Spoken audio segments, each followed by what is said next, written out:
On va bien vous saouler dans les temps qui vont venir, là. Vous allez voir les têtes d'œufs qui vont revenir. Les dépenses obligatoires sont trop élevées. Bon. Nous allons le comparer à la Finlande, l'Islande. Enfin, ils sont un dixième de nombre comme nous. C'est pas grave, c'est pour donner une idée. OK. Bref. Tous ces gens vous parlent de prélèvements obligatoires et ils comparent des choses qui n'ont rien à voir les unes avec les autres. Je m'en tiens seulement à la Sécu. Chaque fois que vous entendrez dire que les prélèvements obligatoires sont plus importants chez nous qu'ailleurs, il faut que vous sachiez qu'ailleurs n'a pas la même organisation que nous et que chez nous, 40% de ce qui s'appelle les prélèvements obligatoires sont liés à des dépenses sociales, de santé et de ce qui va avec. Tandis que dans tous les autres pays, la moyenne, c'est 26%. Autrement dit, ils ne comptent pas les dépenses obligatoires assurées par le privé, parce que si vous vous cassez une patte, que vous soyez chez nous ou ailleurs, vous vous faites soigner. Mais si vous vous faites soigner ici, c'est compté dans les dépenses obligatoires, tandis que si vous vous faites soigner là-bas, c'est compté dans votre fantaisie et ça ne rentre pas dans les comptes publics.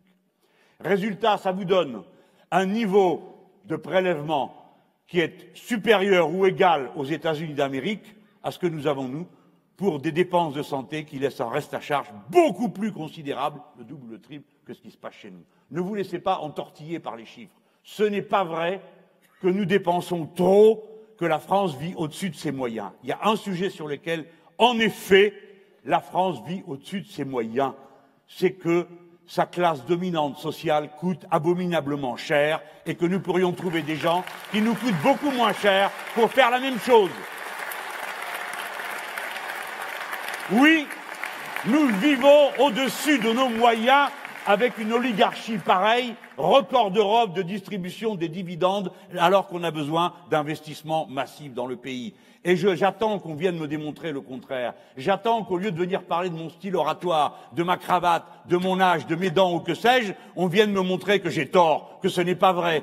Parce que c'est vrai, parce que c'est une oligarchie toute puissante qui est un parasite sur ce système.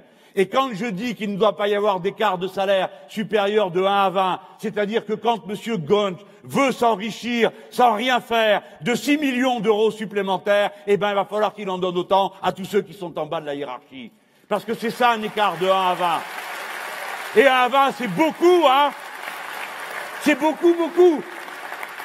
Cette revendication, c'est à nous de la prendre.